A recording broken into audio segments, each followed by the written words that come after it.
enable families on Saturdays than any other period. But I would like to see the continuation of that particular approach where those cases can be triaged. It is also important to say as well that a number of the less acute surgeries have been moved to other facilities, so Blackrock and Kappa in particular, and that the capacity there has been expanded, in particular in Kappa, quite considerably.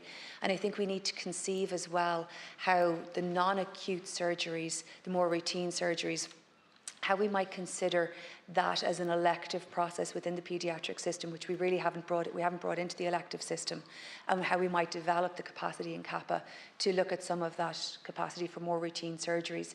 I'm thinking as well, of course, about the allocation of the theatres in the new Children's Hospital, the expansion of orthopaedic surgeons that we have more broadly, and how they will need access to theatre, and the best way that we can organise some of that. Now, as senators will be aware, I think there has been, there is good excitement about the prospect in the Children's Hospital, about the facilities that are there, and it is a major step forward. But I do just want to have that at the side of our mind, that we might need to also go down this road, and that may be a valuable thing to do to increase capacity broadly and to separate out this more elective concept from the more acute concept as being a pretty reasonable clinical thing to do. In relation to the NTPF and the international arrangements, and I respect the point that Senator Boyne has made in relation to the NTPF, and I'll consider it. I think the arrangements in relation to New York and Great Ormond Street that have been made, I mean, they're not what you would want in the first instance. They're very much better, though, than not getting. They are, where they're clinically appropriate, it is better to do it, I think, than not. And I would much rather invest in anything that we can do to remedy the current situation. It is not, as Senator McDougall says, the model that we want entirely, but sometimes the perfect is the enemy of the good, and I think it's better to do these where they're appropriate. It's also appropriate to recognise, and even in the short period that I've been Minister, I understand better and better that not all cases are suitable for surgery, in part because of some of the complexity, the comorbidities that can present. And I am not in a position, nor I believe, with every respect to every senator here, any of the senators here are clinically qualified to make those sorts of adjudications. And we're going to have to strike a balance between the individual cases that are raised and the complexity of them and the humanity of them versus the clinical advice that we're getting. And as Senator Clonan has said, in relation to the respect that we have for clinicians and the standard that we want for our clinicians, how we manage those intersections over time is going to be important. And I will respond and try to engage with every case that is brought to me, but there will be cases where, it is difficult to hear sometimes that surgery, not for delay, but for other comorbidities, and these can be quite complex cases, are not appropriate. As I understand it, many of the cases in Ireland, for different reasons, are more complex. Then there's a higher incidence of complex cases. The routine cases should be higher in the broader population, and I think we need to, it's probably best not to get into some of the reasons for that, but there are very, very complex cases. And so I say that to recognise that the response and the clinical response to these cases should be very individualised, should be very bespoke, but should be very timely. And that's, they're not contradictory ideas. They should be bespoke, but I think that what the senators here have said is that they must be timely, and I totally agree with that.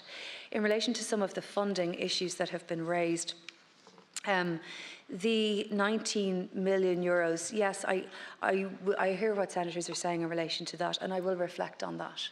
Of course, I have, been told that the additional resources have supported the hiring of more staff in Crumlin and Temple Street, and in Kappa, a fifth theatre in Temple Street, an additional MRI scanner, 24 beds, and further routine activity at Kappa. But I will go back, having heard senators, and just make sure that I'm satisfied that all of those things are so. If I am satisfied that they are so, though, then they are so. I will investigate it, but and I will test it.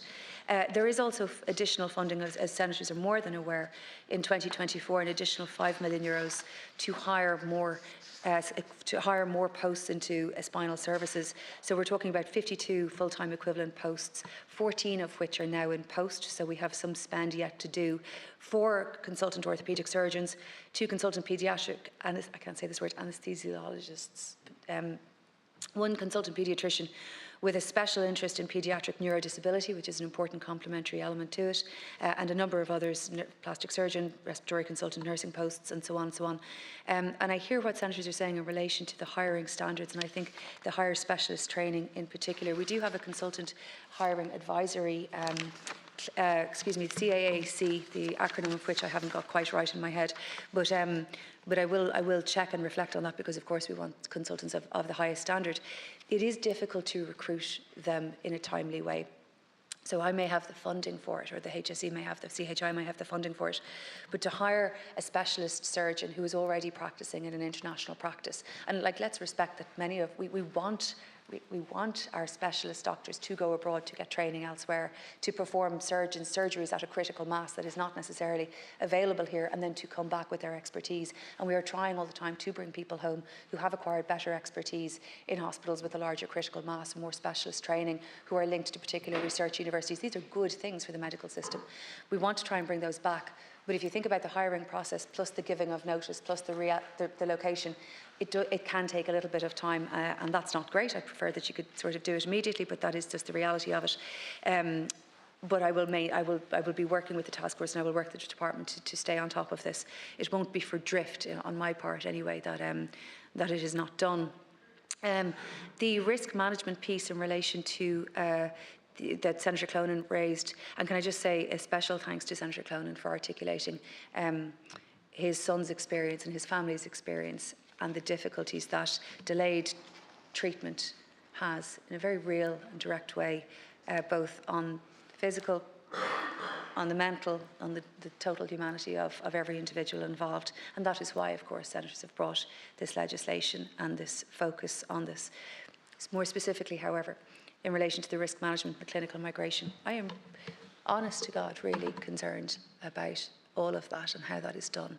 And the transfer of children, when it happens from Temple Street and from Crumlin, the children that will be transferred will be the very, very sickest children in Ireland at that time. We will have discharged everybody that we can safely discharge in the weeks up to that. And that is why it is important not to do it over the clinical winter. I'll test that, I'll push that as far as I can, but we're not going to take any risks with it. But we will be transferring the very sickest children with congenital heart problems who are in intensive care, children with scoliosis surgeries who have we'll try not to do the scoliosis surgeries immediately before that. We'll try and approach it as intelligently as we can. But that transfer overnight in ambulances over that 7 to 10 day period, it has me awake already, never mind at that time. I'm very sensitive to the risk management processes for it, and thinking about it very deeply. So I am aware of it is the important point. Senator Keoghan and Senator Duffy raised really important individual cases, really complex cases. And it's not for me, who's very much definitely not a clinician, to be adjudicating or commenting on the individual cases, but I do hear you, and if you want to speak to me privately about them, that is, absolutely. I would like to take some opportunity. I do not wish to read out speaking notes that senators have heard before, but I do wish to recognise that there has been quite considerable investment. On behalf of the people who are doing the work, I want to recognise the number of surgeries that have been completed. I do want to recognise the number of interventions, not on my behalf, it's not on the government's behalf, but there are people working on this all day, every day, in Temple Street and in Crumlin. Yesterday I was in Crumlin, I can see the surgery that's active. I can't go up and see it because there's people up there working, quite reasonably, because there's people up there working on it. So I don't wish to have a debate where we have a sense coming from it that nothing is happening or that nobody is getting treatment, because it's simply not the case, as senators are aware. And it's out of respect to the people working in the system to recognise that it is in fact happening. We did have a reasonable, well, no, not reasonable. We did have a reduction in the waiting times for paediatric orthopaedics generally last year of about 15% in 2024, but it has increased in the early part of this year. Now, I do understand from speaking with clinicians that there has been an increase in the acuity of some of the cases, which has meant that there has been multiple surgeries necessary or multiple interventions. So that does impact on some of the times and the lists and the numbers, and I'm aware of that. And I respect that. But I can certainly see by my analysis of the numbers that are there and the investment that has gone in, that there is a trajectory that is moving towards reducing this in a planned way. But we're nowhere near, if I may say, we're nowhere near where we will want to be, and we're nowhere near any sense of removing the complete focus that needs to be there to ensure that children are getting the appropriate, timely interventions that they need to get. Forgive me just for a sec while I just make sure, I'm trying to see if there's anything else I can respond to. No, I'll leave it at that for section 1, and if anyone wants me to come back in on something else, of course I will.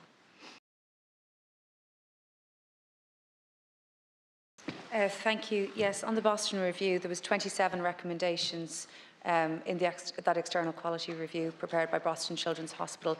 23 of them have been implemented. One is partially completed but can't be completed until the move to the NCH, the new National Children's Hospital, and we need to talk about the name, with a further recommendation cannot be commenced until the transition to the hospital is complete. There is one recommendation that is currently overdue but due for completion this quarter 1 2025, which is nearing its end, and one recommendation is nearing completion. So I will provide an update to the Deputy on those outstanding, or excuse me, to the Centre on those outstanding recommendations, if I may. Minister. Yeah, just to say to centres, because just out of respect to the people who are working in this, in 2024 there was 513 spinal procedures completed. That was a 10% increase to the 464 undertaken in 2023, 35% increase in 2029. As of the 26th February this year, 87 procedures have been completed. And on this Saturday, on the outpatient clinics, Saturday outpatient clinics are taking place where new spinal outpatient referrals are being seen in addition to existing clinics. We've had 526 patients seen between April 2024 and February 2025. Of those, 25 were added to the spinal surgery waiting list, 245 were discharged, and we're going to increase that over the next number of months, but just to give a sense of the proportion of those discharged versus surgery, okay, and the activity. Thank you, Minister. Senator Boyne.